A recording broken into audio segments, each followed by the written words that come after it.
तो अभी next chapter हम लोग स्टार्ट कर रहे हैं और this chapter is simple harmonic motion. तो सिंपल हार्मोनिक मोशन होता क्या है? एक खास तरह की डिफरेंशियल इक्वेशन है। अगर कोई भी मोशन उस डिफरेंशियल इक्वेशन को फॉलो करता है तो सिंपल हार्मोनिक मोशन है। तो कैसी वो डिफरेंशियल इक्वेशन है? वो डिफरेंशियल इक्वेशन इस फॉर्म की होनी चाहिए। कैसी? D square x by D T square equal to minus omega square x minus x naught. यहाँ पे एक्स क्या होता है? X will be generally position of the particle, x naught भी यूनिट्स तो पोजीशन की होंगी उसकी, ठीक है। और ओमेगा क्या है? ओमेगा एक कांस्टेंट है, ठीक है। And obviously D square x by D T square acceleration है पार्टिकल का। तो जब भी एक्सेलरेशन जो है वो लीनियर फंक्शन होगा हमारा पोजीशन का, ये लीनियर फंक्शन बन गया ना। जब भी एक्सेलरेशन हमारा लीनियर फंक्शन है और इनफैक्ट ये नेगेटिव साइन के साथ लीनियर फंक्शन है, तो फिर हमारा जो मोशन होता है वो हमारा क्या है? Simple harmonic motion. तो ये डिफरेंशियल इक्वेशन फॉर एग्जांपल कैसे बनेगी? तो मान लो मेरे पास क्या है, एक स्प्रिंग मास सिस्टम है, this is spring mass system, ठीक है। ये मान लो इसकी मास की नेचुरल लेंथ पोजीशन है। अब इस नेचुरल लेंथ पोजीशन से मान लो एक्स डिस्टेंस दूरी पे नीचे आया हुआ है, ठीक है। तो अभी इसका एफबीडी क्या होगा? नीचे एम जी लेगा, ऊपर के एक्स लेगा। डाउनवर्ड को अगर पॉजिटिव लिया है तो f equal to m a लिखूंगा तो क्या बनेगा? देखो मेरा डाउनवर्ड में बनेगा एम जी माइनस के x equal to m times d square x by D T square, यही बनेगा ना। अभी इस इक्वेशन को मैं रीअरेंज करूंगा तो क्या लिख सकता हूँ? देखो इस m को इधर लेके आ जाओ और बाद में बाहर minus k by M common ले ले, तो ये दिख रहा है कि इसको इस फॉर्म में हम डिफरेंशियल इक्वेशन को रीअरेंज कर सकते हैं। अब ये जो डिफरेंशियल इक्वेशन है हमारी, ये देखो तो बिल्कुल स्टैंडर्ड सिंपल हार्मोनिक मोशन की डिफरेंशियल इक्वेशन जैसी है, right. D square x by D T square is minus omega square x minus x not, उसी फॉर्म की है।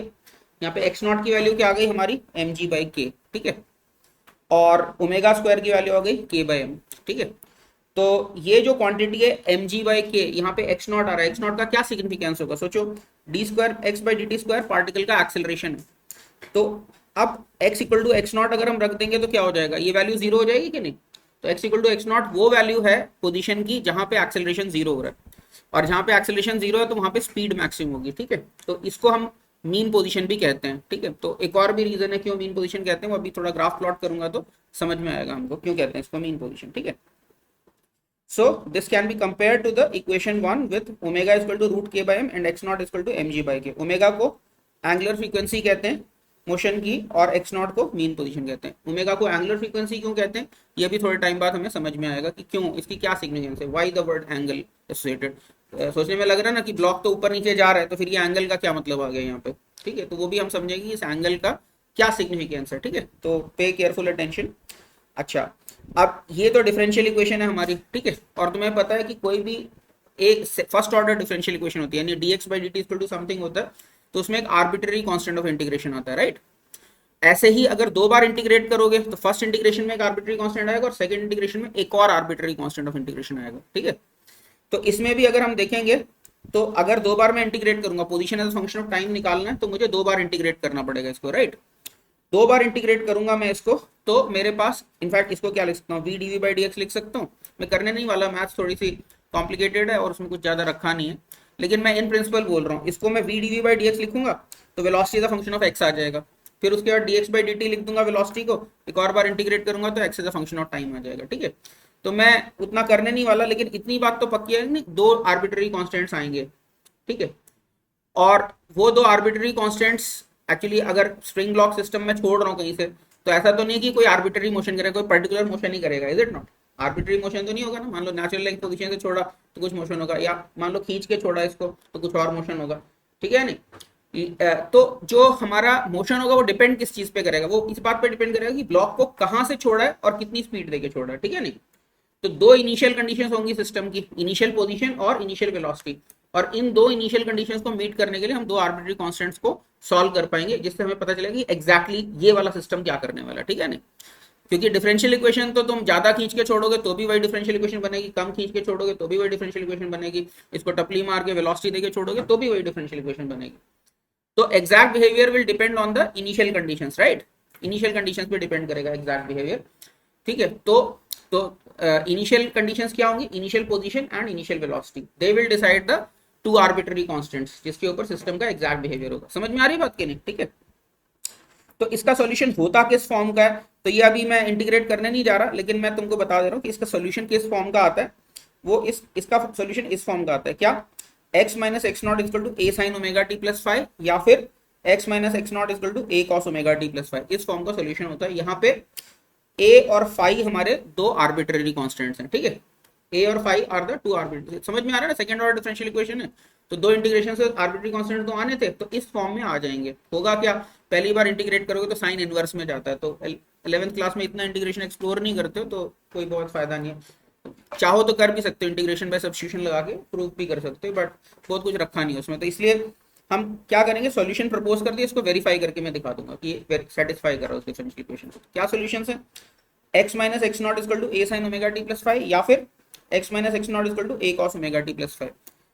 हम चाहें तो x नॉट को राइट में करके x भी लिख सकते हैं, क्योंकि एक्चुअली सॉल्यूशन में तो हमें x चाहिए था ना, तो x माइनस एक्स नॉट पता तो x भी पता ही है हमको, ठीक है ना। इस फॉर्म के इसके सॉल्यूशंस है, right. Here a and phi are the constants depending on the initial velocity and initial position of the system. Okay. तो अब हम वेरीफाई करते हैं उस सॉल्यूशन को कि जो हमने प्रपोज किया है कि ये सेटिस्फाई कर भी रहा है कि नहीं कर रहा है। तो हम क्या करेंगे, सॉल्यूशन से अगर मेरी डिफरेंशियल इक्वेशन जनरेट हो गई तो इसका मतलब कि obviously solution is satisfying the differential equation. तो मैंने क्या किया, मैंने लिख लिया, पहला सॉल्यूशन था x minus x naught equal to a sine omega d plus 5। A, phi और ओमेगा कॉन्स्टेंट्स हैं हमारे, ठीक है। तो अभी डिफरेंशिएट करेंगे तो क्या आ जाएगा हमारे पास, a omega cos of omega T plus 5 आएगा डिफरेंशिएट करेंगे तो, राइट। चेन रूल से डिफरेंशिएट करेंगे तो यही आएगा, a omega cos of omega T plus 5। एक और बार डिफरेंशिएट करने तो क्या आ जाएगा, d square x by D T square क्या आ जाएगा, minus A omega square sine of omega T plus 5, right. अब sine of omega T plus 5 को मैं क्या लिख सकता हूँ, यहाँ पे देखो साइन ऑफ ओमेगा टी, या फिर a sine of omega T plus 5 को मैं वापस क्या लिख सकता हूँ, एक्स माइनस एक्स नॉट लिख सकता हूँ। तो ये आ गया minus omega square x minus x not, ठीक है। यानी कि ये ऑटोमेटिकली सेटिस्फाइड है। इसका मतलब क्या, x अगर इस फॉर्म का है तो ये वाली डिफरेंशियल इक्वेशन अपने आप सेटिस्फाई होगी। समझ में आई बात के लिए, सिंपल सब जगह मैथमेटिकल वैलिड ऑपरेशंस करके हम उस डिफरेंशियल इक्वेशन में पहुंच गए।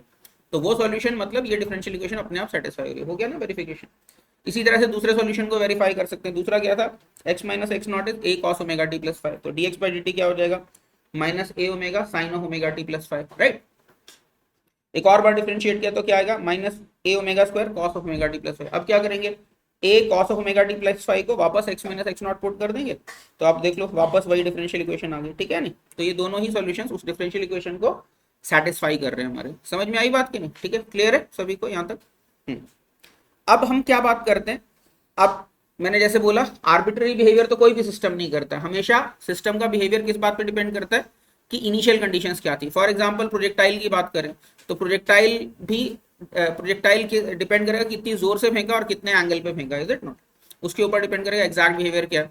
ऑल्दो जनरल सोल्यूशन किस फॉर्म का हमारा, y equal to x tan theta minus half g x square upon u square cos square theta. अब इसमें थीटा और यू हमारे कॉन्स्टेंट्स हैं जिसके ऊपर एग्जैक्ट सोल्यूशन डिपेंड करता है, इज इट नॉट। इसी तरह से यहाँ पे इनिशियल कंडीशंस पे हमारे ए और फाई हम निकाल सकते हैं, ठीक है। तो क्या लिखा हमने, when the particular values of a and phi are calculated according to the given initial conditions and substituted in the general solution we get the particular solution, ठीक है। टिपिकली इनिशियल पोजीशन या इनिशियल वेलोसिटी दिए रहते हैं ए और phi निकालने के लिए, लेकिन ये जरूरी नहीं कि इनिशियली दिया हो, ये भी हो सकता है कि टी इक्वल टू 5 सेकंड्स पे दे रखा हो। अगर टी इक्वल टू 5 सेकंड्स पे दे रखा है तो इसी में टी को 5 डाल देंगे और जो भी एक्स की वैल्यू या वी की वैल्यू दी है उससे हम इक्वेट कर देंगे, ठीक है नहीं। दो अननोन्स के लिए दो इक्वेशंस चाहिए, वो कैसे भी दी हो सकती है उनको, वो टी इक्वल टू 0 पे भी दी हो सकती है, ये भी हो सकता है कि टी इक्वल टू 5 पे पोजीशन दे रखी है और टी इक्वल टू 10 पे वेलोसिटी दे रखी है। तो जो भी दे रखी है उससे इक्वेशन बना के हम लोग कैलकुलेट कर सकते हैं ए और फाई की वैल्यू। तो जैसे एग्जांपल से समझ में आएगा अच्छे से, क्या है, the spring mass system shown in the figure is release from rest from the natural length position. ये स्प्रिंग मास सिस्टम है, इसको नेचुरल लेंथ पोजीशन से हमने छोड़ दिया, ठीक है। कहां से छोड़ा, नेचुरल लेंथ पोजीशन से हमने इसको छोड़ दिया, ओके। तो अभी क्या है, टी इक्वल टू 0 पे इसका मतलब क्या है, वेलोसिटी भी 0 है और पोजीशन भी 0 है। अगर हमने ओरिजिन ऑफ कोऑर्डिनेट सिस्टम को नेचुरल लेंथ ही मान रखा है तो टी इक्वल टू 0 पे एक्स भी 0 है मेरा और dx बाई dt भी 0 है, ठीक है। इसका यूज करके ए और फाई हम निकालने वाले हैं। तो क्या पूछा है, calculate the position of the block at any general time. तो अभी पर्टिकुलर सॉल्यूशन हमें पूछा है, तो क्या है, देखो डिफरेंशियल इक्वेशन सबसे पहले बनाई तो वही डिफरेंशियल इक्वेशन पहले वाली आ गई, क्या, d square x by D T square equal to minus k by m x minus M g by k. ये वही वाली जो थोड़ी देर पहले मैंने दिखाई थी, सेम डिफरेंशियल इक्वेशन, ठीक है। अब इसके अंदर हम क्या कर सकते हैं, ओमेगा तो मेरा रूट के बाई एम आ गया, ठीक है, okay, omega is under root of k by m और एक्स नॉट आ गया एम जी बाई के। अब x ऑफ 0 इक्वल टू 0 और v ऑफ 0 इक्वल टू 0। तो अब इसमें क्या किया, इसमें जो सॉल्यूशन है हमारा x में, ये है ना हमारा जनरल सॉल्यूशन, इस फॉर्म का एज्यूम कर लिया, x minus x naught equal to a cos omega t plus 5, इस फॉर्म का सॉल्यूशन एज्यूम कर लिया। इसमें x को 0 डाल दिया और टी को जीरो डाल दिया, तो हमारी क्या इन कंडीशन बन गई, देखो एक्स को जीरो डाल दोगे तो ये हो जाएगा minus x naught is equal to right side पे क्या आ जाएगा ए कॉस फाइव। तो ये पहली कंडीशन आ गई मेरे पास, minus x naught is equal to a cos phi. आई बात समझ में? हाँ, तो पहली इक्वेशन एक्स को जीरो डाल दिया और टी को जीरो डाल दिया, तो हमारे पास क्या है, minus x naught is equal to a cos phi आ गया, राइट। और एक्स नॉट क्या था मेरा, m g by k by comparison. तो अभी मैं झमेला नहीं करना चाह रहा, तो एक्स नॉट को एक्स नॉट ही छोड़ दिया, लास्ट में हम चाहें तो पुट कर सकते हैं एक्स नॉट की वैल्यू, ठीक है। अच्छा, इसको डिफरेंशिएट करते हैं हम, इस वाले सोल्यूशन को, इस सोल्यूशन को डिफरेंशिएट करते हैं तो क्या आएगा मेरे पास, वेलोसिटी आ जाएगा D x by D T, तो और ये क्या हो जाएगा, minus A omega sine of omega T plus five, right. अब क्या करेंगे इसमें, टी इक्वल टू जीरो पे मुझे पता है वेलोसिटी कितनी है, जीरो, तो वेलोसिटी को जीरो डाल दिया और यहाँ पे टाइम को जीरो डाल दिया, तो क्या आ गया मेरे पास, zero equal to minus A omega sine phi, right. तो यहाँ पे देखो दो कंडीशंस क्या है, एक में ए कॉस फाइव मिल रहा है और एक से ए साइन फाइव मिल रहा है। तो ए निकालने का सबसे अच्छा तरीका क्या है, cos square five plus sine square five equal to one रख दो, सीधे एम्पलीट्यूड की वैल्यू आ जाएगी, राइट। समझ में आ रहा है कि नहीं? इन दोनों इक्वेशन से cos square five plus sine square five को वन रख दो, तो स्क्वायर करके बेसिकली ऐड कर दिया, यानी थर्ड इक्वेशन को ओमेगा से डिवाइड किया और फिर स्क्वायर करके सेकंड इक्वेशन के स्क्वायर में ऐड कर दिया, तो मेरे पास क्या आ गया, a square into sine square five plus cos square phi is equal to x naught का स्क्वायर, ठीक है। अब जब भी स्क्वायर करके ऐड करोगे तो स्क्वायर रूट लोगे तो दो प्लस माइनस वाले दोनों सॉल्यूशंस आएंगे एम्पलीट्यूड के, तो मैथमेटिकली कोई फर्क नहीं पड़ता, तुम प्लस वाला सॉल्यूशन ले लो या माइनस वाला सॉल्यूशन ले लो, कोई फर्क नहीं पड़ता। लेकिन जनरली इंजीनियर्स और फिजिसिस्ट जो होते हैं they don't like to see negative amplitude, तो एम्पलीट्यूड की जनरली पॉजिटिव वैल्यू चूज करेंगे। ये इस तरह की बात है ना, ए कॉस ओमेगा टी लिख दो या माइनस ए cos omega T plus pi लिख दो, बराबर ही है ना बात, है ना। तो फाइव में एक कुछ दूसरा चूज करोगे तो अकॉर्डिंगली फाइव एडजस्ट होकर आएगा, लेकिन उसकी फिजिकल सिग्निफिकेंस सेम ही होगी, तो फर्क नहीं पड़ता ए पॉजिटिव लो या नेगेटिव लो, but generally we prefer to choose the positive value of a. तो ए को पॉजिटिव चूज कर लिया तो ए की वैल्यू क्या आ जाएगी, बोलो, ए की वैल्यू एक्स नॉट आ जाएगी, ठीक है। ए एक्स नॉट आ गया, ए एक्स नॉट आ गया, तो अभी हम क्या कर सकते हैं, ए को एक्स नॉट डाल देंगे हम, ठीक है। तो minus x naught equal to x naught cos phi आ जाएगा हमारा, ठीक है। इसका मतलब कॉस फाइव क्या आ जाएगा, minus one, cos phi minus one आ गया, यानी फाइव क्या आ गया मेरा, पाई, राइट। फाइव की वैल्यू क्या आ गई, पाई। तो क्या हो गया मेरे पास, देखो ए इक्वल टू एक्स नॉट डाल के फाइव की वैल्यू पाई आ गई, और बस फिर उसके बाद मेरा सोल्यूशन क्या बन गया, अब मैंने एक्स ए की जगह एक्स नॉट डाल दिया और फाइव की जगह मैंने पाई डाल दिया, तो मेरे पास पर्टिकुलर सोल्यूशन रेडी हो गया ना, ठीक है। इसमें ओमेगा की वैल्यू क्या है, रूट के बाई एम, ठीक है, और एक्स नॉट की वैल्यू क्या है मेरी, एम जी बाई के। तो पूरा का पूरा सोल्यूशन मेरे पास आ गया, एग्जैक्ट बिहेवियर आ गया, टाइम के साथ कैसा बिहेवियर करेगा, क्लियर है ये सभी को, एब्सोल्युटली क्लियर, आगे बढ़ सकते हैं हम लोग, ठीक है। तो ये हमारा क्या कहलाएगा, ये हमारा पर्टिकुलर सॉल्यूशन कहलाएगा, क्योंकि अभी इसमें कुछ भी अननोन नहीं, सब कुछ हमको पता चल चुका है, राइट। हाँ, तो क्या होगा, कई बार क्या ओरिजिन हम मीन पोजीशन पे ही ले लेते हैं, बहुत जगह पे हम मतलब नेचुरल लेंथ, मेरी पर्सनल प्रेफरेंस नेचुरल लेंथ रहती है, क्योंकि फिर स्प्रिंग फोर्स को सीधे माइनस के एक्स लिख सकते हो, लेकिन अगर कहीं और ओरिजिन लोगे तो माइनस के एक्स माइनस समथिंग या एक्स प्लस समथिंग करके लिखना पड़ेगा, which I personally do not like, but कई जगह पे कई प्रॉब्लम्स में ज्यादा अच्छा होता है कि मीन पोजीशन को ओरिजिन ले लो, तो एक्स नॉट की वैल्यू फिर जीरो आ जाएगी, अगर मीन पोजीशन पे ओरिजिन ले लिया तो एक्स नॉट की वैल्यू तुम्हारी जीरो ही आ जाएगी, ठीक है नहीं। और उस केस में तुम्हारी डिफरेंशियल इक्वेशन किस फॉर्म में चली जाएगी, d square x by D T square equal to minus omega square x हो जाएगा उस केस में, ठीक है।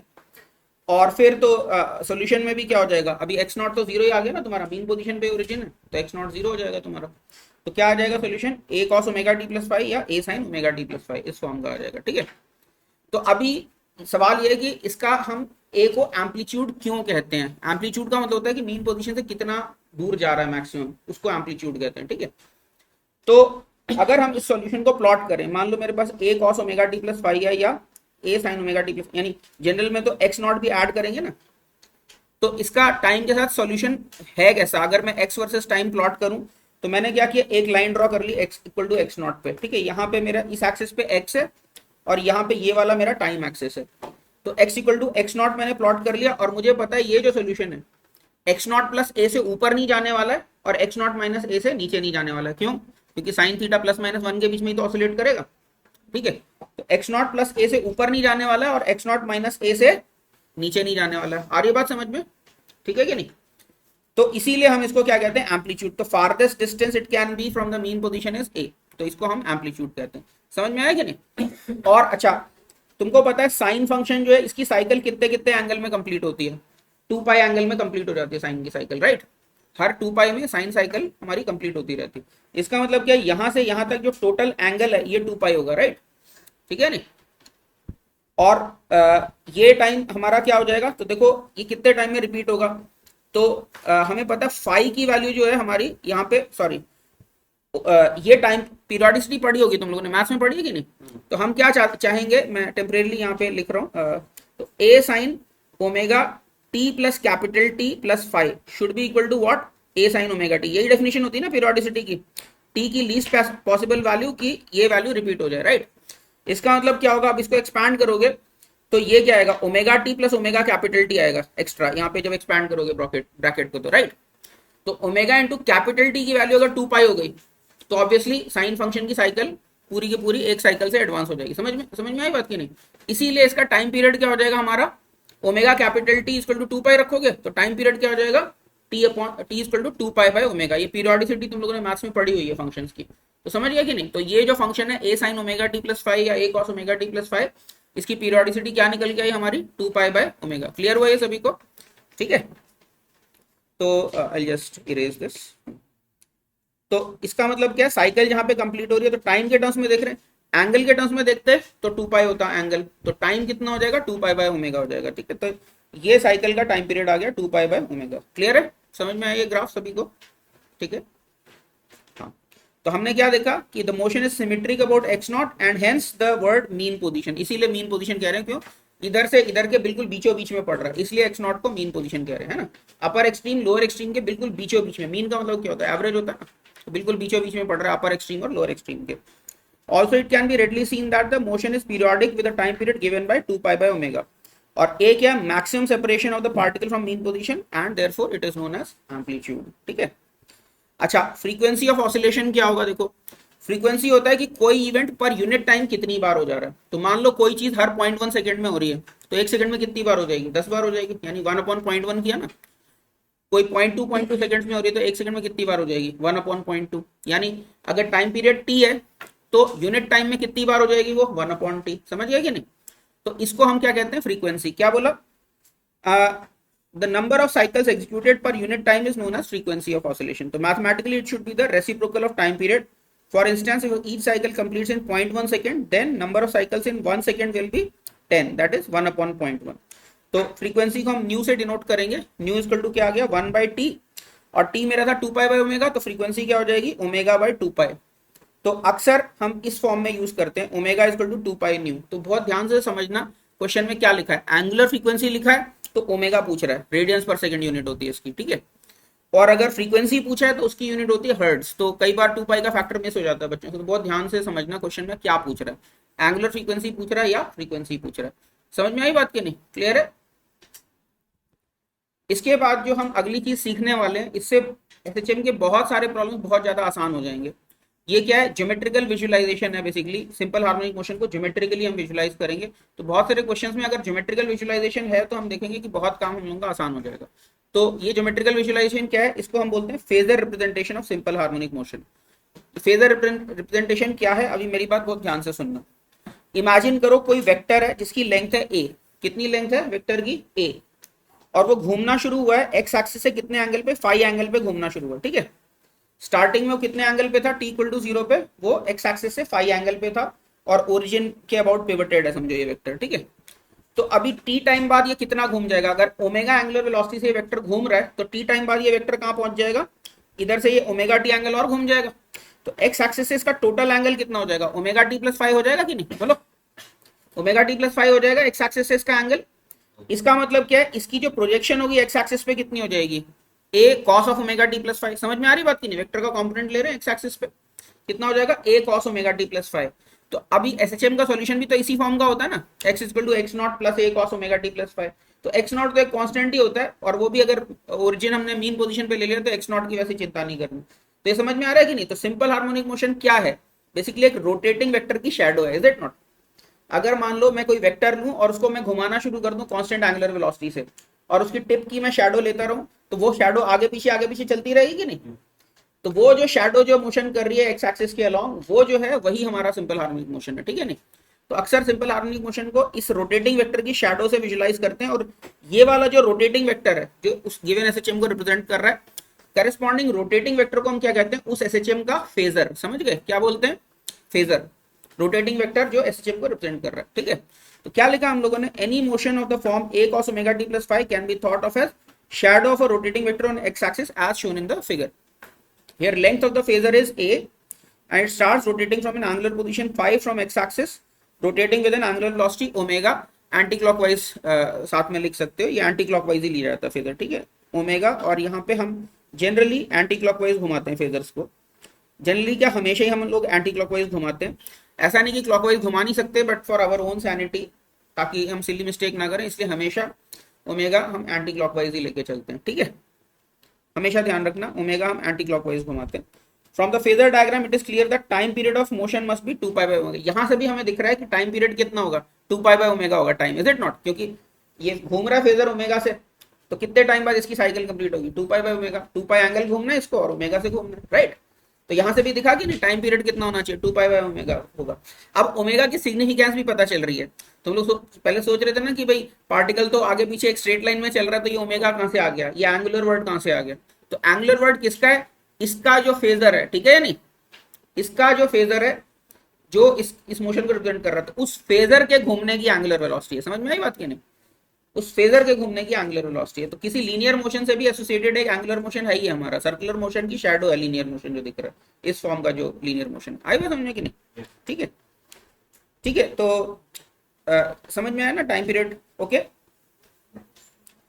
अभी क्या है हमारे पास, मान लो मेरे पास अभी देखो फेजर से हम कुछ काम कैसे आसान कर सकते हैं, अभी एक प्रॉब्लम के थ्रू बहुत अच्छे से समझ में आएगा कि how phasor is very very helpful. Question क्या है, हमारे पास दो पार्टिकल्स हैं जो ओरिजिन के अबाउट सिंपल हार्मोनिक मोशन कर रहे हैं, उनके पोजीशंस कैसे दे रखे हैं, एक पोजीशन दे रखी है x1 equal to a cos omega t और दूसरे पार्टिकल की पोजीशन दे रखी है x2 equal to a cos omega t plus 5, ठीक है, दो पार्टिकल्स घूम रहे हैं और कैसे पोजीशन, एक की x a cos omega t और दूसरे की a cos omega t plus 5 है, और हमें पूछा क्या है maximum separation between the particles पूछा है, ठीक है।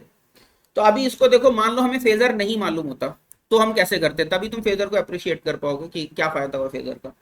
मान लो फेजर नहीं मालूम होता तो मेरे को क्या करना पड़ता, x2 माइनस x1 करता, सेपरेशन बिटवीन द पार्टिकल्स क्या होता, इसका कोऑर्डिनेट x1 है उसका कोऑर्डिनेट x2 है, तो सेपरेशन बिटवीन द पार्टिकल्स के लिए क्या करता, x2 माइनस x1 करता, फिर cos a minus cos b से इसको सब्ट्रैक्ट करके सिंप्लीफाई करता, उसके टाइम का कुछ फंक्शन आता, फिर उसको डिफरेंशिएट करता, मैक्सिमम सेपरेशन के लिए d बाई dt उसका 0 करता, ठीक है, और उसके बाद फिर जो टाइम आता उसकी वैल्यू उसमें पुट करता और फिर मेरे को मैक्सिमम सेपरेशन मिलता है, इज इट नॉट।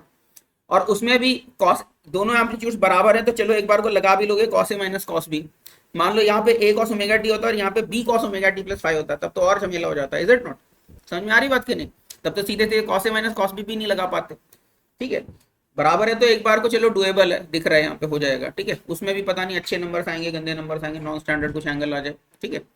तो यहाँ पे लेकिन अगर हम फेजर से देखें तो फेजर से बहुत ही आसान हो जाएगा। सोचो क्या दो फेजर्स हैं, अच्छा फेजर जनरली हम प्लॉट करते हैं t इक्वल टू 0 पे हम प्लॉट करते हैं ज्यादातर फेजर्स, क्योंकि ऑब्वियसली हम हैरी पॉटर थोड़ी ना है कि घूमता हुआ फेजर दिखा देंगे अपने स्टेशनरी 2D टेक्स्ट बुक के अंदर, ठीक है नहीं, तो किसी ना किसी टाइम पे तो प्लॉट करना ही पड़ेगा फेजर। तो जनरली हम क्या करते हैं, हम फेजर को t इक्वल टू 0 पे प्लॉट कर देते हैं, बट जरूरी नहीं है, मतलब किसी और भी टाइम पे प्लॉट कर सकते हैं, लेकिन ऑब्वियसली लगातार टाइम वेरिंग फेजर नहीं दिखा सकते, हम किसी पर्टिकुलर टाइम पे ही हम प्लॉट करेंगे, ज्यादातर t इक्वल टू 0 पे प्लॉट करते हैं।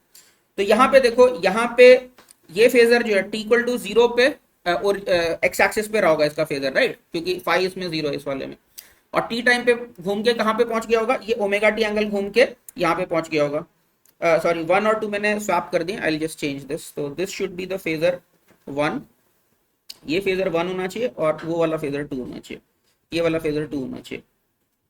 तो सोचो फेजर 1 जो है वो कितना एंगल घूम गया, ओमेगा टी एंगल घूम गया टी टाइम पे, ठीक है, और फेजर 2 होगा वो कहां पे पहुंचा होगा, ओमेगा टी प्लस 5 पे पहुंचा होगा, ठीक है।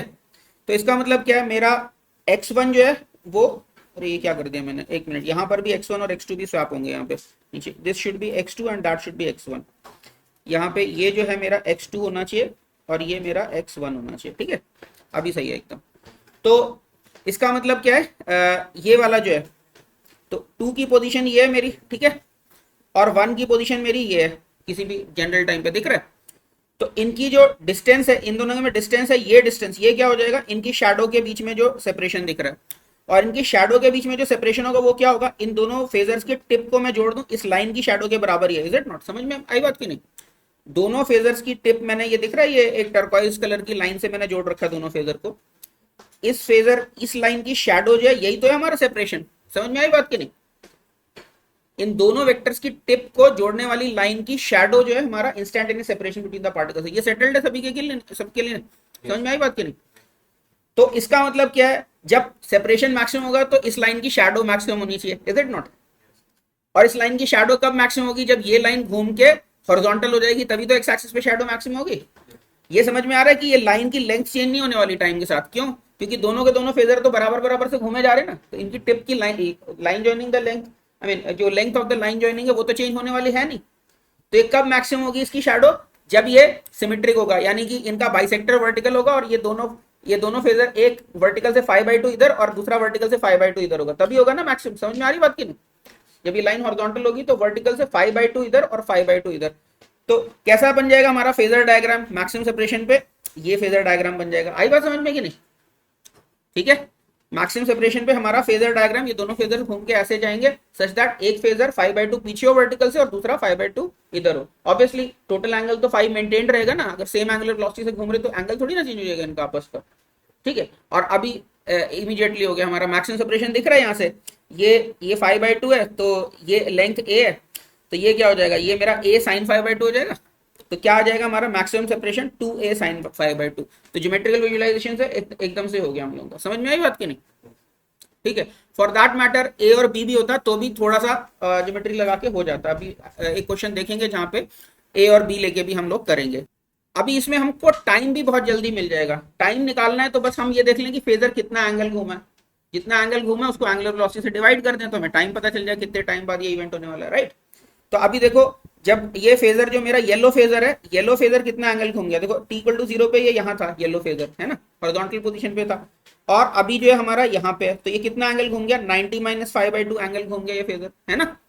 90 डिग्री - 5/2 के बराबर ये एंगल घूम गया येलो फेजर, बोलो। तो टाइम कितना हो जाएगा, π/2 - 5/2 angle turned divided by omega कर दो, तो क्या आ गया हमारे पास, π/2 - 5/2 डिवाइडेड बाय ओमेगा। चाहो तो सिंप्लीफाई कर लो इसको। तो इतने टाइम बाद हमारा सेपरेशन इनके बीच में मैक्सिमम होगा। ये बात समझ में आई सभी को कि नहीं? क्लियर है सभी को? अब इसी क्वेश्चन में एक पार्ट और भी था हमारा। क्या पार्ट था, सब लोग ध्यान दो प्लीज। तो क्या था दूसरा part, time at which there separation is maximum for the first time. अच्छा, मैक्सिमम सेपरेशन भी निकाला। अच्छा, एक और पार्ट वो आगे है मेरे ख्याल से, जो कितने टाइम पे ये मीट करेंगे। ये इसी में दिख रहा है तुमको कहीं पे, आगे आगे आगे। हाँ, थिंक योर सेल्फ में लिखा है, yes yes yes, oh yes, thank you. तो थिंक योर सेल्फ में क्या है, after how much time, minimum time will the particles meet each other and where. ये पार्टिकल्स आपस में मिलेंगे कब और कहाँ पे मिलेंगे। तो सोचो, जब ये पार्टिकल्स मिलेंगे तब इनकी जो शैडो है सेम जगह पे पड़नी चाहिए ना। इसका मतलब ये जो लाइन है इनकी, लाइन जॉइनिंग द फेजर, ये वर्टिकल हो जानी चाहिए। बात समझ आएगी नहीं? तो ये फेजर इनिशियली तो ऐसे करके ऐसे कुछ लाइन है, ये ऐसे ऐसे घूमते जा रहा है, घूमते जा रहा है, घूमते जा रहा है, घूमते घूमते ये मैक्सिमम सेपरेशन हुआ। उसके बाद क्या हुआ, घूमते जा रहा है, घूमते जा रहा है, घूमते जा रहा है, जब ये लाइन इधर पहुंचेगी तब दोनों की शैडोज ओवरलैप कर रही है, यानी फेजर्स की शैडो ओवरलैप कर रही है, यानी पार्टिकल सेम पोजीशन पे पहुंच गए। तो this is the time when the particles will meet each other. समझ में आई बात की नहीं? तो वो क्या हो जाएगा, वो हमारी फेजर पोजीशन क्या होगी, देखो उस टाइम पे क्या दिखेगा, ऐसे करके ऐसे पोजीशन दिखेगी तुमको, है ना, ऐसी पोजीशन दिखेगी कि नहीं लाइन जॉइनिंग की। बात समझ आई? Is this clear? तो अभी क्या होगा, यहाँ पे देखो ये एंगल 5/2, ये एंगल 5/2, तो यानी कितना घूमा ये वाला फेजर, π - 5/2, राइट। π - 5/2 ये फेजर घूम चुका है। इस टाइम पे दोनों पार्टिकल्स की पोजीशन ओवरलैपिंग है। तो टाइम कितना हो जाएगा, एंगल है π - 5/2, तो डिवाइडेड बाय ओमेगा कर दो तो टाइम आ जाएगा जिसपे ये पार्टिकल्स ओवरलैप कर रहे हैं या मीट कर रहे हैं। समझ गए कि नहीं? This is the first time, in fact not just first time, उसके बाद फिर दोबारा से भी पूछ सकते हैं सेकंड टाइम कब होगा। तो सेकंड टाइम ये अब लाइन घूमे जा रही, घूमे जा रही, घूमे जा रही, फिर जब यहाँ पे आएगा तो सेकंड टाइम ओवरलैप करेंगे, तो वो टाइम भी निकाल सकते हैं। इनफैक्ट जनरली तो ये, हाँ ये दिख रहा है एक साइकिल के अंदर दो पोजीशंस आ रही हैं ऐसी जब मीट कर रहे हैं, एक यहाँ पे आ रही है, एक यहाँ पे भी आ रही है, ठीक है नहीं। तो उसके बाद तो फिर तुम्हें पता है कि आधी आधी साइकिल के बाद ये काम होते रहेगा। तो π/ω यानी n π/ω ऐड कर दोगे तो हो जाएगा। समझ गए कि नहीं? एक पोजीशन निकाल लो, उसके बाद n π/ω ऐड कर दो तो सारे ओवरलैप के टाइम्स हमारे पास सीधे सीधे आ जाएंगे। क्लियर हुई बात की नहीं? ठीक है, एब्सोल्युटली क्लियर टू एवरीबॉडी। आगे बढ़ सकते हैं। तो इसके बाद फिर हम लोग बात करते हैं relation between velocity phasor and position phasor. तो हम इट टर्न्स आउट कि खाली पोजीशन को ही शैडो से नहीं रिप्रेजेंट करते हैं, वेलोसिटी को भी शैडो से रिप्रेजेंट कर सकते हैं। कैसे? तो सोचो, मान लो मेरा एक जो पार्टिकल का पोजीशन है वो कैसे वेरी कर रहा है, x equal to a cos of omega T plus 5। इसको डिफरेंशिएट करेंगे तो वेलोसिटी क्या आ जाएगी, minus A omega sine of omega T plus 5 आ जाएगा। बोलो, ठीक है। अभी क्या है, इसको मैं क्या लिख सकता हूं, अगर मैं इसको वापस कॉस में कन्वर्ट करना चाहूं तो हमें पता है कि cos of theta plus pi by 2 is minus sine theta, right. Cos of theta plus pi by 2 is minus sine theta. तो ये क्या आ गया, मेरा वेलोसिटी क्या आ गया, A omega cos of omega T plus 5 plus pi by 2। मैंने दोनों को कोसाइंस में क्यों कन्वर्ट किया, ताकि इनका फेज डिफरेंस निकाल सकूं। तो क्या समझ में आ रहा है कि वेलोसिटी का जो फेज है वो पाई बाय 2 आगे है as compared to the position phasor. तो हम क्या बोल सकते हैं, velocity phasor leads the position phasor by a phase of pi by 2 and scaled up by a factor of omega. ठीक है, जो भी पोजीशन फेजर है हमारा, पोजीशन फेजर को क्या करना है, ओमेगा से मल्टीप्लाई कर दो और फेज को पाई बाय 2 बढ़ा दो तो वेलोसिटी फेजर आ जाएगा हमारे पास। तो वेलोसिटी फेजर क्या है, बेसिकली वेलोसिटी का भी फेजर डायग्राम ड्रॉ कर सकते हैं ना हम लोग। क्या करो, ए ओमेगा लेंथ का वेक्टर ड्रॉ कर लो, उसकी एक्स एक्सिस पे शैडो ले लो, तो velocity at a general time बताने लगेगा। Is it not? वेलोसिटी को भी तो हम कर सकते हैं ना कि एक वेक्टर ए ओमेगा लेंथ का ले लें और उसको घुमाना शुरू कर दें, उसका एक्स एक्सिस पे शैडो ले लें, तो वो वेलोसिटी फेजर प्लॉट हो जाएगा, वो किसी भी टाइम पे वेलोसिटी बताने लगेगा। आई बात समझ में कि नहीं? तो क्या होगा, किसी भी टाइम पे अगर पोजीशन फेजर मेरा यहाँ होगा तो वेलोसिटी फेजर इससे पाई बाय 2 आगे होगा। समझ में आई बात कि नहीं? इन दोनों फेजर्स में फेज डिफरेंस क्योंकि पाई बाय 2 है, तो कभी भी पोजीशन फेजर जहां पे भी होगा इससे पाई बाय 2 एंटी क्लॉकवाइज घूम के हमारा वेलोसिटी फेजर लाई करेगा, और लेंथ कितनी होगी उसकी, ए ओमेगा होगी। आई बात समझ में? इसका ये भी मतलब है कि पार्टिकल, सोचो ये घूमे जा रहा है घूमे जा रहा है घूमे जा रहा है, ठीक है, तो पहले वेलोसिटी मैक्सिमा अचीव करेगी। जब वेलोसिटी फेजर यहाँ होगा, पोजीशन फेजर यहाँ पे होगा। Is it not? तो पोजीशन फेजर यहाँ पे तो एक्चुअली मीन पोजीशन है। Is it not? तो मीन पोजीशन पे वेलोसिटी मैक्सिमम आ रही है। समझ में आई बात की नहीं? और वेलोसिटी का मैक्सिमम होगा, उसके थोड़ी देर बाद पोजीशन का मैक्सिमम आएगा। फिर समझ में आ रही बात की नहीं? वो उससे पाई बाय 2 पीछे चल रहा है, यानी 1/4 ऑफ अ साइकिल पीछे चल रहा है। जो पोजीशन फेजर है वो वेलोसिटी फेजर से 1/4 साइकिल पीछे चल रहा है। तो वेलोसिटी मैक्सिमम को हिट करेगी थोड़ी देर बाद, उससे 1/4 साइकिल बाद पोजीशन पॉजिटिव मैक्सिमम हिट करेगी। ऐसे वेलोसिटी नेगेटिव मैक्सिमम हिट करेगी, उसके 1/4 साइकिल के बाद पोजीशन नेगेटिव मैक्सिमम हिट करेगी। समझ में आई बात की नहीं? ठीक है, तो क्या लिखा हमने, thus we can say that velocity phasor leads the position phasor by a phase of pi by 2 and scaled up by a factor of omega. This is graphically shown in this phasor diagram. ठीक है, here leads means that the velocity attains maximum positive value at a quarter cycle time before the position phasor attains its maximum positive value. Okay, both phasors are rotating with omega and both are rotating anti-clockwise. ठीक है, तो अभी मान लो मेरे पास क्या question है, two particles are oscillating about origin such that their positions are given as, यहाँ पे देखो एम्पलीट्यूड्स भी अलग अलग कर दिए। x1 है 3a साइन ओमेगा टी और x2 क्या है मेरा 4a sine of omega T plus pi by 2।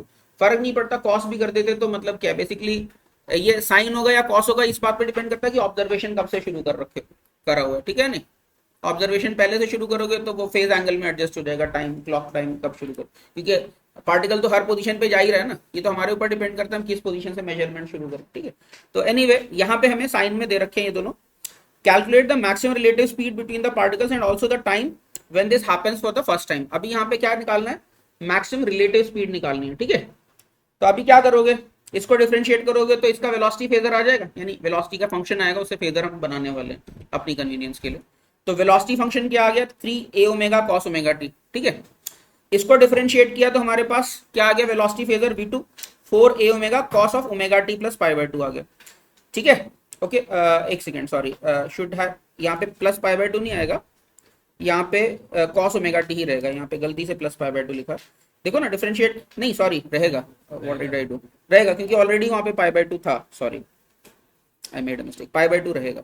हाँ, यहाँ पे ऑलरेडी पाई बाय 2 था, ये भी पाई बाय 2 रहेगा। ठीक है, the velocity phasor positions for the two phasors at general time are shown in the phasor diagram. तो यहाँ पे देखो क्या होगा, पहले वाले का फेजर जनरल टाइम पे देखो ये ओमेगा टी घुमा हुआ होगा, राइट, और दूसरे का वेलोसिटी फेजर क्या, omega T plus pi by 2 घुमा रहेगा, तो यहाँ होगा 90 डिग्री एंगल पे होंगे ये दोनों फेजर्स, राइट। समझ में आ रहा है कि नहीं? अब क्या है, इसकी इंस्टेंटेनियस वेलोसिटी क्या है, इसके येलो वेक्टर का ये हॉरिजॉन्टल प्रोजेक्शन, ये इसकी इंस्टेंटेनियस वेलोसिटी हो जाएगी, इज इट नॉट, और उसका इंस्टेंटेनियस वेलोसिटी क्या होगा, ये जो व्हाइट फेजर है व्हाइट फेजर का प्रोजेक्शन। समझ में आ रही बात की नहीं? तो रिलेटिव वेलोसिटी क्या हो जाएगी, इस वेक्टर और इस वेक्टर, ये जो लाइन जॉइनिंग है इस लाइन जॉइनिंग की शैडो के बराबर ही हो जाएगी, इज इट नॉट। समझ में आ रहा है कि नहीं? क्योंकि इसकी वेलोसिटी जो है v1 और ये पॉजिटिव प्रोजेक्शन आया तो ये पॉजिटिव वेलोसिटी है। ठीक है, और यहाँ पे देखो ये V2 ये नेगेटिव साइन के साथ है क्योंकि नेगेटिव साइड पे इसकी शैडो पड़ी है। तो अभी साइन वैल्यू अगर लोगे साथ में तो V1 माइनस माइनस V2 करोगे तो V1 प्लस V2 हो जाएगा मैग्नीट्यूड वाइज, राइट। तो वो क्या हो जाएगा, वो इस वाले वेक्टर की हॉरिजॉन्टल शैडो हो गई। आई बात समझ में कि नहीं। तो मैक्सिमम वेलोसिटी कब होगी, जब इसकी हॉरिजॉन्टल शैडो मैक्सिमम होगी। हॉरिजॉन्टल शैडो कब मैक्सिमम होगी, जब ये लाइन जॉइनिंग हॉरिजॉन्टल हो जाएगी। आई बात समझ में कि नहीं। तो लाइन जॉइनिंग कितने टाइम में हॉरिजॉन्टल हो जाएगी वो हमको निकालना है। समझ में आई बात की नहीं। तो सोचो अभी क्या लिखा हमने, देखो हाँ। So the velocity phasor positions for two phasors at general time are shown in the phasor diagram. It can be readily seen that the relative speed between the particles is given by projection of the line joining the tip of the two phasors. ये बात तो समझ में आई थी ना। Thus maximum relative speed of the particles occurs when the line becomes horizontal. और जब horizontal हो जाएगी तो शैडो की लेंथ क्या हो जाएगी, यही लाइन की लेंथ के बराबर हो जाएगी। और ये तो अभी पाइथागोरस से दिख रहा है ना, a square plus b square है ना।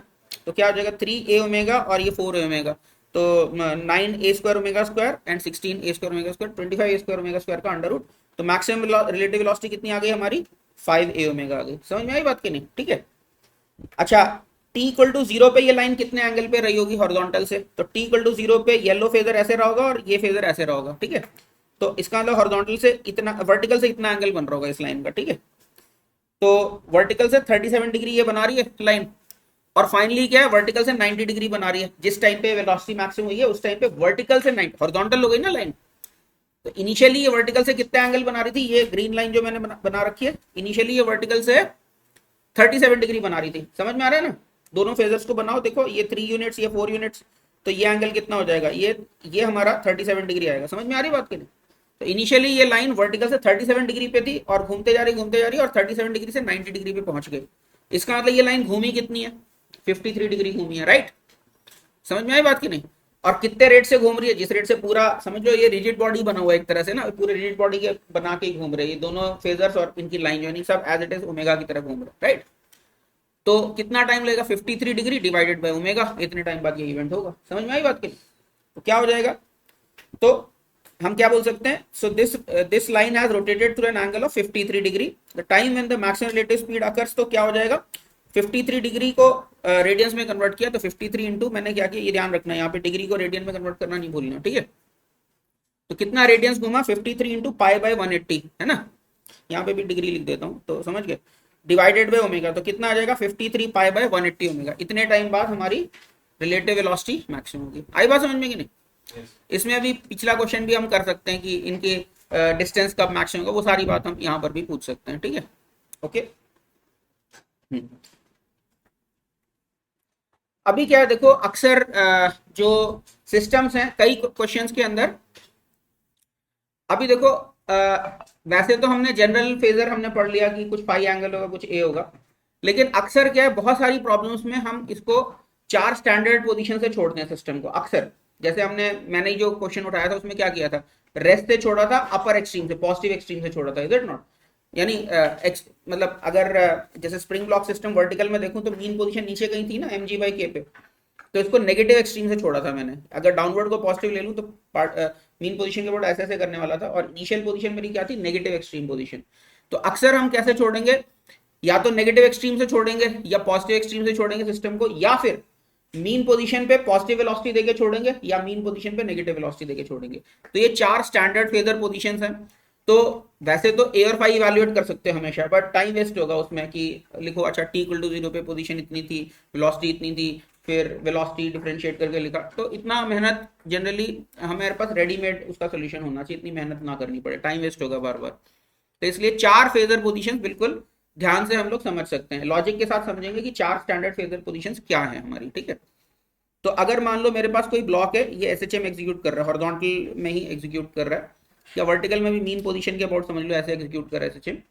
तो 4 पोजीशंस कौन कौन सी डिस्कस करने वाले हैं, एक पॉजिटिव एक्सट्रीम से जब छोड़ दिया ये पोजीशन 1 है, एक नेगेटिव एक्सट्रीम से छोड़ दिया ये पोजीशन 2 है, और फिर मीन पोजीशन से पॉजिटिव वेलोसिटी के देके छोड़ दिया ये मेरी पोजीशन 3 है, और मीन पोजीशन से नेगेटिव वेलोसिटी देके छोड़ दिया ये मेरी 4th पोजीशन है।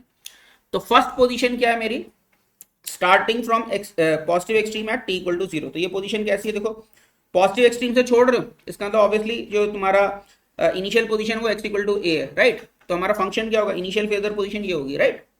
अगर पॉजिटिव पॉजिटिव एक्सट्रीम से छोड़ा है तो टी इक्वल टू जीरो पे हमारा ऐसा होना चाहिए फेजर, है ना, तभी तो प्रोजेक्शन ए के बराबर होगी, बोलो। तो ये फेजर क्या बना, यहाँ पे फाई तो जीरो आ गया, तो क्या हो गया फेजर हमारा सिंपली ए कॉस ओमेगा टी हो जाएगा, ठीक है। पॉजिटिव एक्सट्रीम से छोड़ोगे तो फेजर क्या हो जाएगा सिंपली हमारा ए कॉस ओमेगा टी, ठीक है। ऐसे ही अगर मान लो नेगेटिव एक्सट्रीम से छोड़ा, नेगेटिव एक्सट्रीम पे छोड़ा तो टी इक्वल टू जीरो पे हमारी पोजीशन क्या होनी चाहिए, माइनस ए होनी चाहिए, राइट। तो यानी हमारा फेजर ऐसे दिखना चाहिए।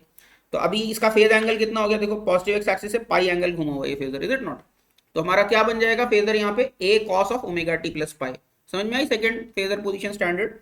तो नेगेटिव एक्सट्रीम से छोड़ा तो क्या आ गया मेरे पास, X equal to minus A लेके आना है, तो इसको हम लिख सकते हैं एक x cos of omega T plus पाई, या फिर एक्स इक्वल टू माइनस के ए कॉस ओमेगा टी, दोनों ठीक है। बट जनरली ये फिजिक्स वाले और इंजीनियर्स लोग अवॉइड करते हैं माइनस ए कॉस ओमेगा टी लिखना। वी प्रेफर टू से ये A cos omega T plus pi है, ठीक है, समझ गए सेकंड स्टैंडर्ड फेजर पोजीशन।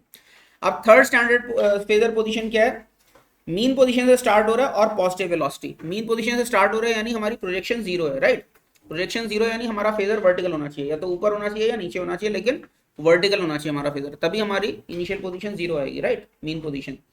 अच्छा अभी वेलोसिटी पॉजिटिव है, तो सोचो फेजर मेरा कैसे घूमने वाला है, एंटी क्लॉकवाइज घूमने वाला है ना फेजर। तो कैसा फेजर हो सकता है, ऐसा फेजर होगा और एंटी क्लॉकवाइज घूमेगा, तो सोचो पोजीशन तो मेरी नेगेटिव की तरफ बढ़ रही है, ये नहीं हो सकता।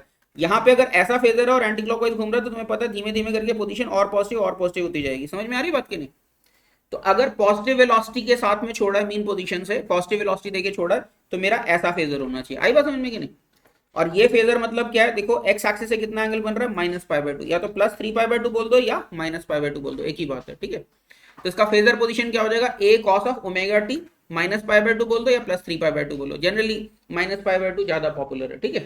तो क्या बन गया फेजर हमारा, वेलोसिटी क्योंकि जीरो है तो एक्स इक्वल टू क्या आ गया, A cos of omega T minus pi by two. Clear है, सभी को आया समझ में ये।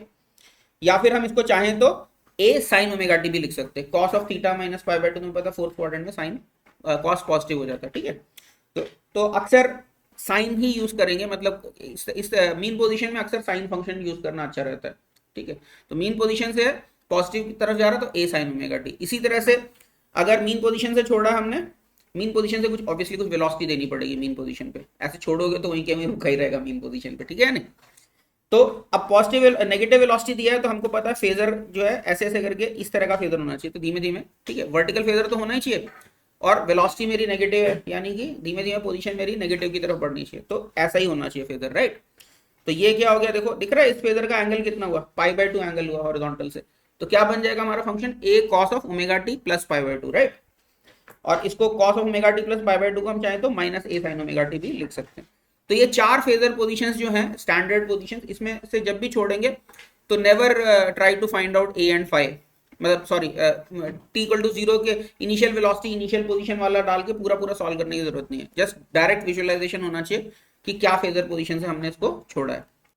इसके बाद हम लोग बात करते हैं एडिशन ऑफ फेजर्स। तो एडिशन ऑफ फेजर्स या सब्ट्रैक्शन ऑफ फेजर्स कैसे होगा।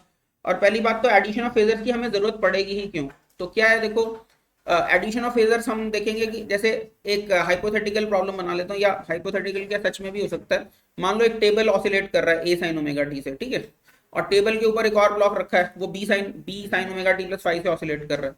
तो ग्राउंड फ्रेम से ऑसिलेशन क्या होगा हमारा, टेबल का ऑसिलेशन प्लस टेबल के रिलेटिव ब्लॉक का ऑसिलेशन, है ना।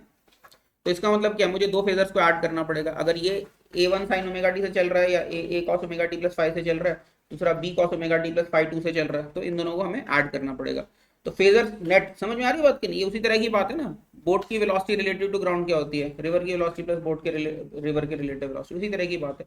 तो टेबल का ऑसिलेशन भी सिंपल हार्मोनिक है, टेबल का डिस्प्लेसमेंट भी सिंपल हार्मोनिक है, और टेबल के रिलेटिव ब्लॉक का डिस्प्लेसमेंट भी सिंपल हार्मोनिक है। तो ब्लॉक का ग्राउंड के रिलेटिव क्या होगा, दो सिंपल हार्मोनिक मोशंस का एडिशन हो जाएगा।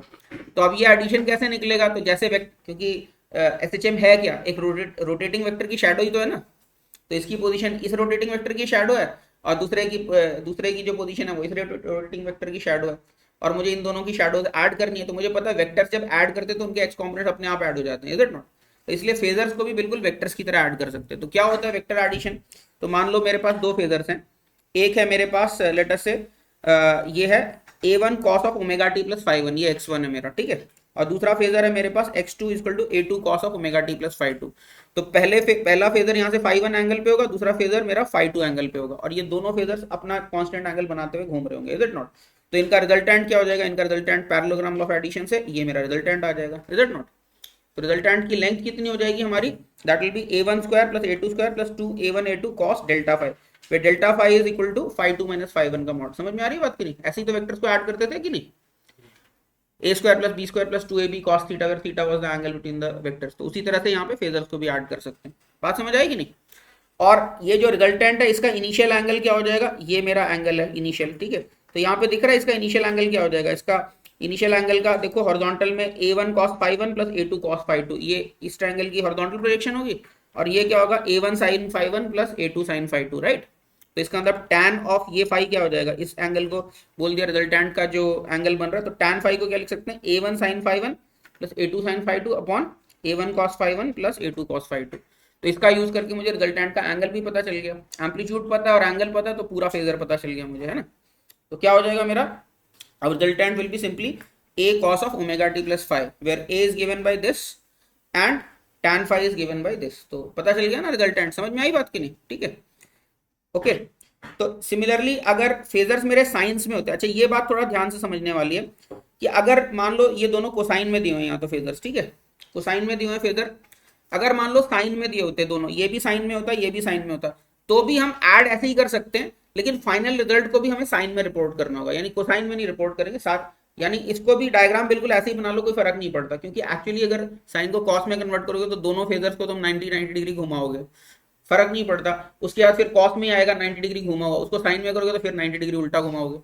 तो इससे अच्छा क्या है, साइन को साइन में रहने दो, और उनका जो भी फेज एंगल आता है, मान लो sine something sine omega T plus five 1 है, तो इसको ऐसे ही फाइव 1 पे ही प्लॉट कर लो, ठीक है। ऐसे ही दूसरा sign omega T plus five 2, तो उसको भी फाइव 2 पे ही ऐसे ही प्लॉट कर लो, जैसे कोसाइन के लिए प्लॉट करते बिल्कुल वैसे ही प्लॉट करते चलो।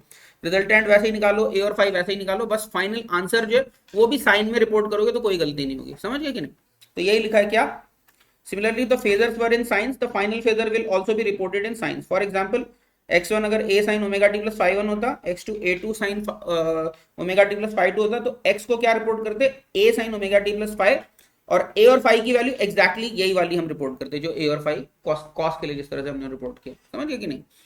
साइन और कॉस मतलब एक ही जैसे होते हैं, बस ये कि ऑब्जर्वेशन टाइम थोड़ा डिफरेंट कर दो तो साइन का कॉस बन जाएगा, वो चीज जो घूमे जा रही है, समझ गए कि नहीं। तो पाई बाय 2 एंगल से एडजस्ट करके साइन को साइन बन जाता है, समझ गए कि नहीं, ठीक है।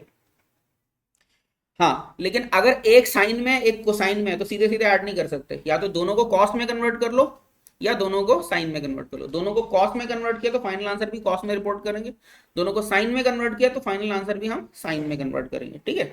यही लिखा है, for phasor addition either both should be converted to sines and the final also reported in sines, or both should be converted to cosines and final result also reported in cosines, okay।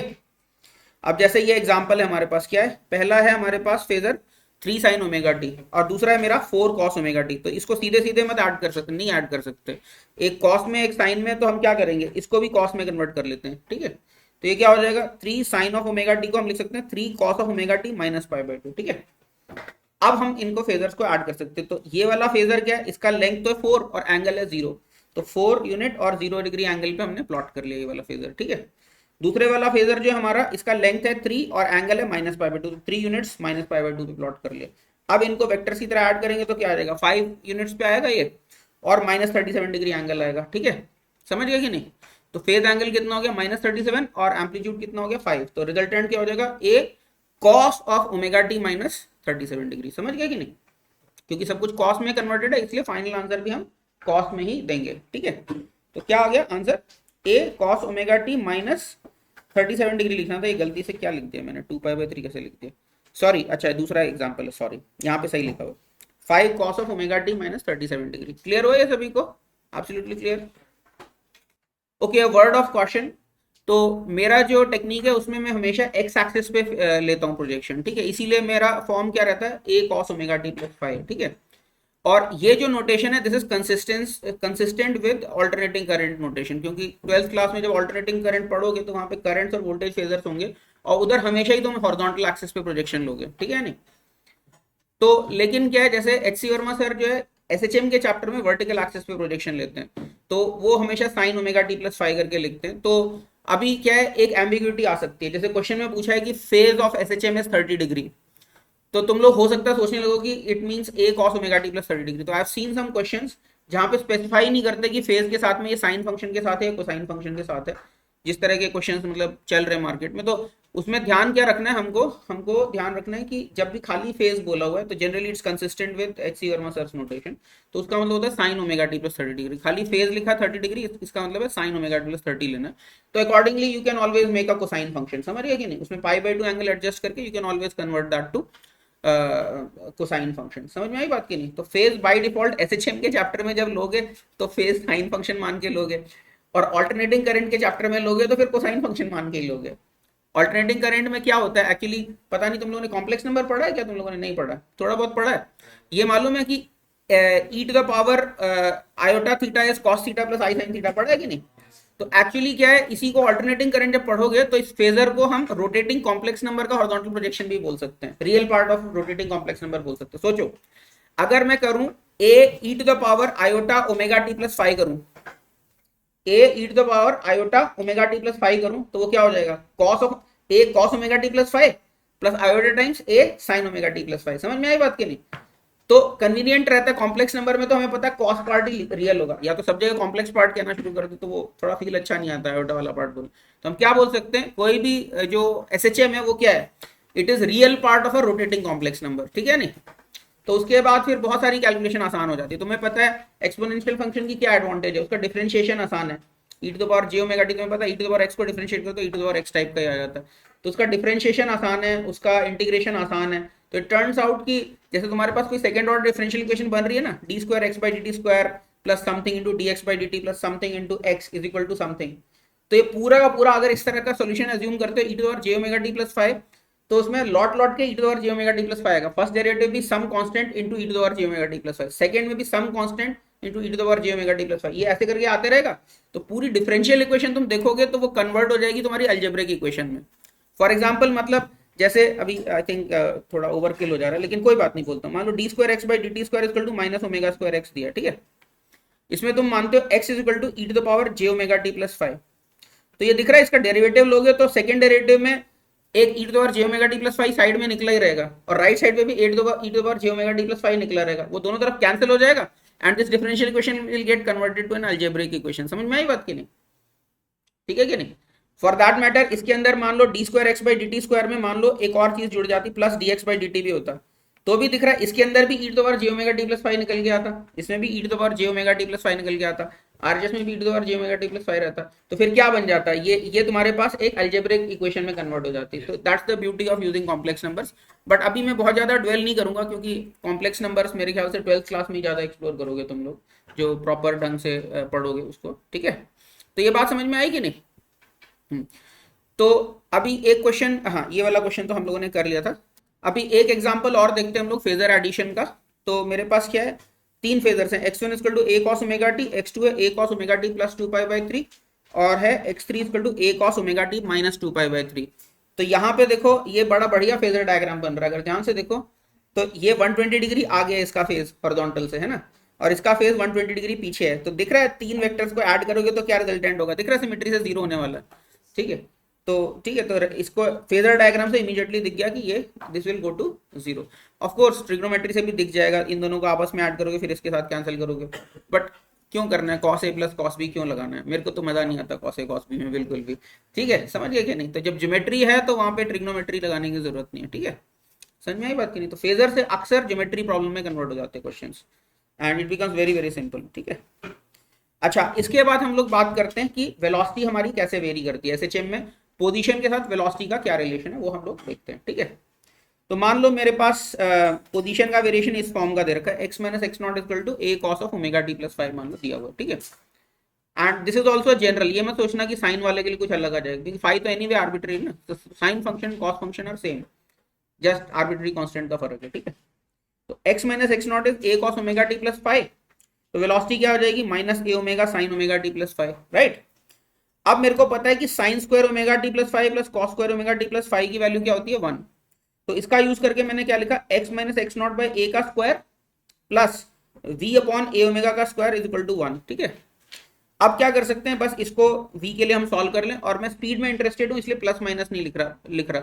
Otherwise तो तुम्हें पता है plus minus वाले दोनों solutions valid है, क्योंकि अगर spring mass oscillations चल रहे हैं तो किसी पॉइंट पे अगर एक टाइम पे वेलोसिटी आगे की तरफ है तो उसी पॉइंट पे उतनी ही वेलोसिटी पीछे की तरफ होगी, है ना। मैग्नीट्यूड तो एनर्जी कंजर्वेशन है, हमें पता है ना, जितना फॉरवर्ड स्पीड होगी उतनी बैकवर्ड होगी, तो प्लस माइनस वाले दोनों सॉल्यूशंस वैलिड है अगर वेलोसिटी की बात हो रही है। बट हमें स्पीड में इंटरेस्ट है तो वापस हम खाली पॉजिटिव साइन चूज करते हैं। तो हमारी क्या आ जाएगी, किसी भी जनरल पोजीशन पे स्पीड कितनी आ जाएगी, v equal to omega into under root of a square minus x naught का स्क्वायर। अब इसी के अंदर अगर एक्स नॉट मेरा जीरो है तो ए स्क्वायर माइनस एक्स स्क्वायर बन जाएगा।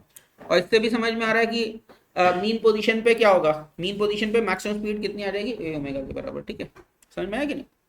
सो maximum velocity occurs at x equal to x naught, यहाँ पे speed is the more proper word. ठीक है, that is the mean position and at extreme positions x equal to x naught plus A या x equal to x naught minus A डालोगे तो speed zero हो जाएगी। ये भी दिख रहा है ना, x माइनस एक्स नॉट की वैल्यू अगर a हो गई, प्लस ए या माइनस ए कुछ भी हो जाए, x माइनस एक्स नॉट, तो फिर ये दिख रहा है ये वाला टर्म जीरो हो जाएगा। तो एक्सट्रीम पोजीशंस पे स्पीड हमारी कितनी होती है, जीरो। तो वेरिएशन हमारा कैसा आ गया, ऐसा आ गया हमारे पास। यहाँ पे इस एक्सिस पे हमने स्पीड प्लॉट की हुई है, this is the speed axis and this is your position axis, x versus speed का ऐसे आएगा। ठीक है, एक्स नॉट पे मैक्सिमम आ रही है हमारी स्पीड। क्लियर है सभी को, एकदम क्लियर है सभी को। ठीक है, अब इसके बाद हम लोग बात कर सकते हैं एनर्जी वेरिएशन, एसएचएम के अंदर एनर्जी कैसे वेरी करती है वो हम लोग समझने की कोशिश करते हैं। तो अभी क्या मेरे पास ये सिस्टम है, मेरे पास सॉरी, सो ये मेरा सिस्टम है। ठीक है, यहाँ पे टोटल मैकेनिकल एनर्जी तो तुम्हें पता है कांस्टेंट है, कोई डिसिपेटिव फोर्स है नहीं, फ्रिक्शन विक्शन कुछ है नहीं। तो क्या है, ये बिलियंस ऑफ ईयर्स तक ये ऑसिलेशन चलने वाला है, कहीं मैकेनिकल एनर्जी का डिसिपेशन नहीं होना है। Let the amplitude of oscillation be a and mean position be located at x equal to x naught below the natural mean position. यहाँ पे हमने मीन पोजीशन मान ली। ठीक है, तो हमारी पोटेंशियल एनर्जी क्या हो जाएगी, हाफ के एक्स नॉट प्लस ए का square minus M G X naught plus A, ये हमारा पोटेंशियल एनर्जी हो गया। इज इट नॉट, क्यों, क्योंकि हमने नेचुरल लिंक पोजीशन को रेफरेंस माना है। ठीक है, तो जब ये नीचे जा रहा है तो खाली स्प्रिंग एनर्जी थोड़ी ना गेन हो रही है, स्प्रिंग एनर्जी गेन के अलावा हमारी ग्रेविटेशन एनर्जी का लॉस भी हो रहा है। तो टोटल मैकेनिकल एनर्जी जब लिख रहे हो तो दोनों एनर्जीज को अकाउंट में लेना पड़ेगा, gravitational energy as well as spring energy. ये बहुत ध्यान रखना इस चीज का, इसके लिए मिस्टेक हो जाती है, कई बार बच्चे ग्रेविटेशनल एनर्जी छोड़ देते तो गड़बड़ हो जाएगी। तो क्या हो गया हमारा टोटल एनर्जी क्या होगा, तो एक्स, तो अब देखो टोटल एनर्जी तो किसी भी पोजीशन में लिख दो, टोटल एनर्जी तो कांस्टेंट ही है ना। तो हमने क्या किया, हमने एक्सट्रीम पोजीशन पे लिख दी टोटल एनर्जी, राइट।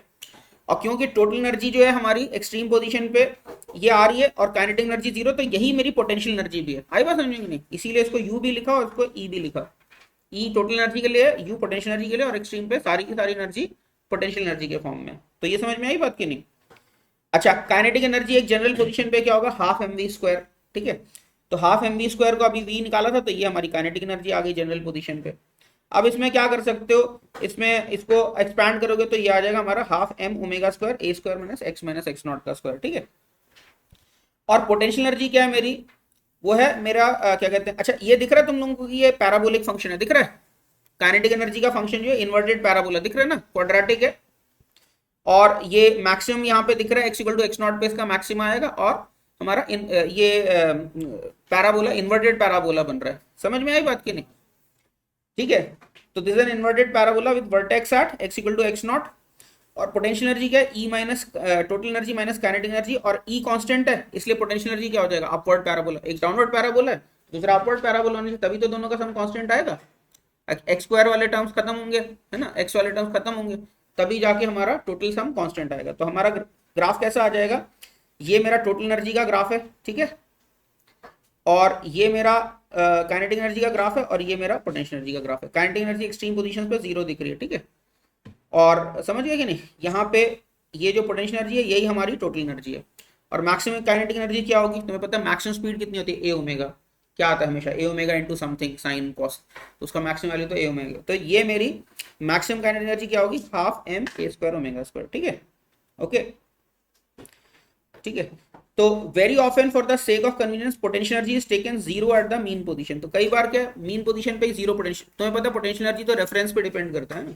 तो कई बार क्या है हमारी मीन पोजीशन पे जीरो पोटेंशियल एनर्जी मान लेते हैं, बट ये हमेशा इन जनरल ट्रू नहीं है, वो डिपेंड करेगा क्वेश्चन टू क्वेश्चन। ठीक है, तो कॉन्टेक्स्ट से हमें इंटरप्रेट करना पड़ेगा नंबर्स को। लेकिन कई बार पोटेंशियल एनर्जी जो है, कई बार क्या एम्बिगुअस क्वेश्चन होता है, वहां पे समझ नहीं आ रहा होता मीनिंग की कहना क्या चाह रहा है, तो उसमें अक्सर क्या होता है वो इनहेरेंटली मान लेते हैं कि मीन पोजीशन पे पोटेंशियल एनर्जी जीरो है। ठीक है, in that case total energy same as kinetic energy at the mean position and potential energy at the general axis, then simply ये मेरा पोटेंशियल एनर्जी आ जाएगा। ठीक है, सब्ट्रैक्ट कर दिया टोटल एनर्जी में से हमने।